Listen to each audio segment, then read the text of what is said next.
All right, another day, another video. Let's get with this. If you don't know who I am, my name is Chloe, and I help girls get out of quasi-recovery from orthorexia, anorexia, exercise addiction, and into full recovery. I primarily help girls who have lost their period and are wanting to get their period back at the same time, transform their relationship to food, and heal their metabolism from the years of damage they occurred from under eating, over exercising, and doing all those crazy things that we do when we are really struggling with our relationship to food and body and exercise. So if that sounds like you're kind of in this camp of like, yep, started chronically dieting, I'm anxious around food, I lost my period, then I would really recommend that you hit the like button first of all. If you hate this video after, you can unlike it, but go ahead and like it now that we're talking about it.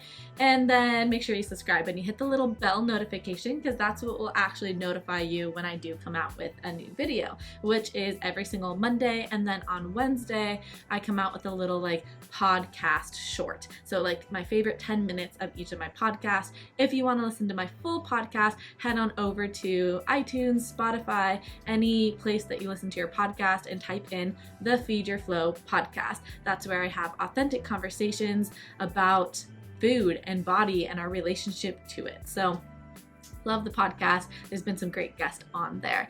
Now, diving into today's little video, I want to just talk about my latest Instagram post. I posted this morning. And it said, it's quite the paradox. I gotta read it here, actually, guys. Let me get my phone. So I said, it's quite the paradox that becoming fanatic about health often decreases it. So let's talk about this. So for those of you guys who don't know, I struggled with orthorexia pretty heavily. Like that was always there in my eating disorder. It wasn't just I want to eat as little as possible. It was like every single piece of food that I do eat has to be absolutely perfect and healthy and clean and pure and yada yada, you know the story. And so it was just so weird to me that like the more and more I started focusing on health, and weird to me, not at the time, weird to me looking back at it, like I was so focused on health. I was the type of person that like, I probably listened to like 80 hours a week of like YouTube videos on like just health and wellness and nutrition. And I read so many books and listened to so many podcasts, and I was always cutting out this and cutting out that thing, and buying seaweed noodles and goji berries and things like that. And it's just so funny as I look back at it and go, doing those moments where I was so fanatic about health and fanatic about what I was eating, I was the most unhealthy I've ever been. And this is the paradox of it, that the more and more you become obsessed about health, the more and more you deplete your health. So today I'm just going to share my thoughts on why being so health focused can really be detrimental to one's health. So let's just start off with like the number one reason is it creates guilt, shame, anxiety, and stress around food. So stress and anxiety and fear, these are all things that can really impact our health and well-being on multiple levels. So I talk a lot about the sympathetic nervous system versus the parasympathetic nervous system. Now, the sympathetic is that fight or flight, and parasympathetic is rest and digest. We want to be in the parasympathetic nervous system state because that's where our body can just optimally function. Our digestive system's working great, our metabolism's high, hormones are balanced, it's amazing. The sympathetic nervous system is that state where it's like, there's a saber-toothed tiger running after us, so like, we better go fast. So blood flow comes out of the core, the center of the body, and into the limbs so that you can run, meaning your digestive ability can go down up to 70%, which is quite insane. Your hormones, or like your body stops, producing hormones, like everything kind of just, immune system lowers, everything gets put on hold, because the most important thing is for you to save your physical body from the saber-toothed tiger that's going to run after you. And so something that activates the sympathetic nervous system response is stress. And yes, this stress can be, how would I put this?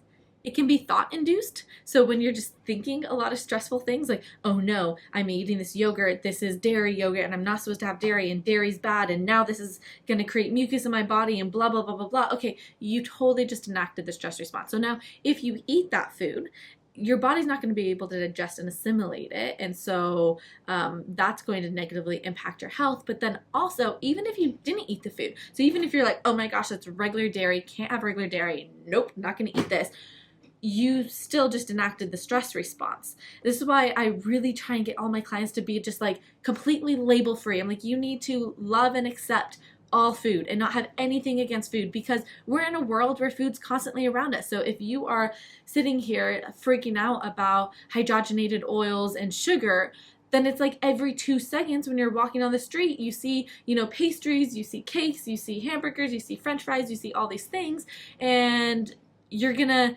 subconsciously enact the stress response because like, oh no, that's bad. Oh no, that's bad. Like there's these things that you've told your body to fear constantly surrounded around you.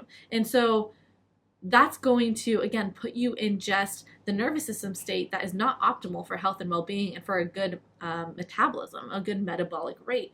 So it's so important that we have a healthy relationship with food and that we think positively about it and that we're not stressed about it and we're not thinking, oh no, can't go to this restaurant because they don't have vegan options and that restaurant doesn't have gluten-free and yada yada. I mean, unless you're absolutely allergic to gluten. But I have found that a lot of people, they just take out these things like gluten when they aren't allergic at all. I remember I actually even got test results for celiac and it came out negative, and my gluten intolerance test came out negative. And yet I was gluten-free for like 7+ years because I thought gluten was bad and I shouldn't eat it. And so then I went through this whole just like 7 years of just stressing about gluten being in anything. Is it in the soy sauce? Is it in, the ketchup? Where is it? I got to make sure that I don't eat any of it. And it was unnecessary stress, especially because I'm not allergic to gluten in any way, shape, or form. Now, obviously, if you are allergic to gluten, yes, you need to stay away from gluten. That's going to be best for your body. I'm not saying to go against like what your doctor is telling you, but I'm saying how many of us are staying away from foods that we aren't allergic to? Yeah, that's what I thought. So that's like my number one thing is that it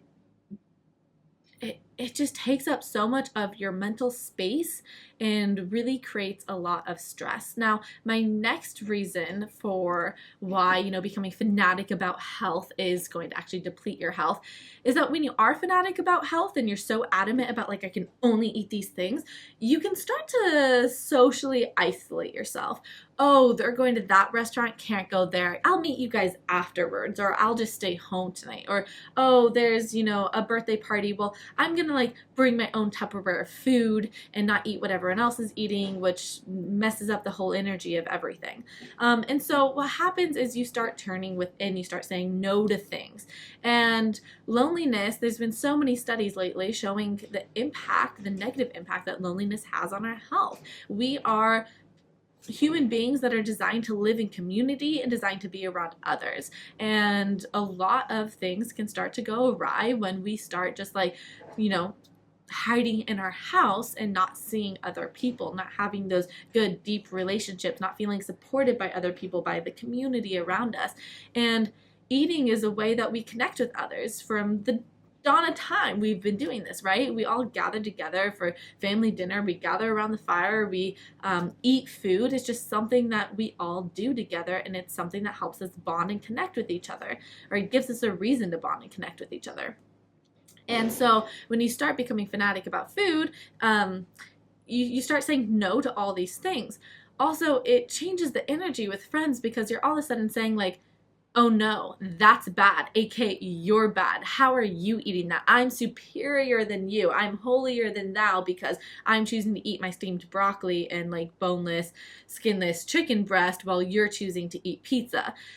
People don't like that. It's like a harsh like, okay, like now you think you're so much better than us and like you're claiming that I'm like bad for doing this. So yeah, I don't want to invite you to my house because I just want to eat what I want to eat. So it starts creating this kind of tension in your life. And gosh, guys, there are so many more things to health than what you're eating. And this right here, having good community, having friendships is such an important aspect of health. So this just ties in and like leads into my next point is that there are so many more things to health than nutrition. And yet we focus so much of our time on nutrition without understanding that there are things like the amount of nature time we are getting, the amount of autonomy we feel at work, our air quality, our sleep quality, friendships like we just mentioned, also your ability to process emotions and handle stress, that really impacts your health. And so we're placing so much like pressure on broccoli for like completely healing us, right? And like fixing all of our health woes and making us healthy and strong without realizing that it's not just broccoli that does that. Like, you need to be a happy person. You need to learn how to cultivate good energy and how to process through emotions and work through this life. And that's going to be what makes you a happy, healthy human being, not the fact that you only eat green vegetables for breakfast, lunch, and dinner. And I got so caught up in the whole, like, I just have to eat perfectly and my whole life will be perfect and my health will be perfect.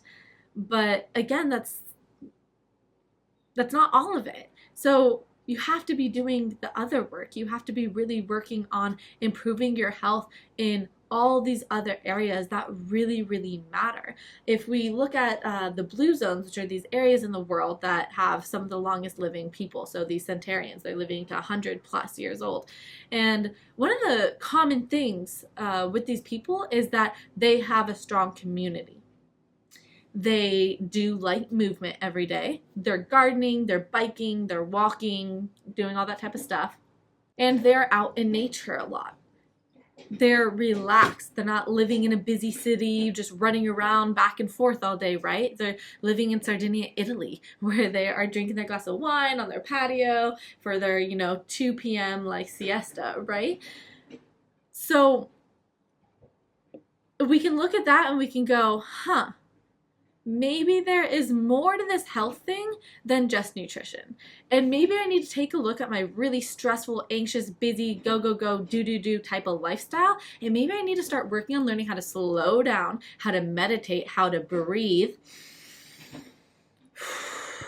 Like, when was the last time you actually breathed? I know I'm talking like fast right now, but it's because I don't want this video to be so long. But so many of us are just rushing through our day and we're not even breathing.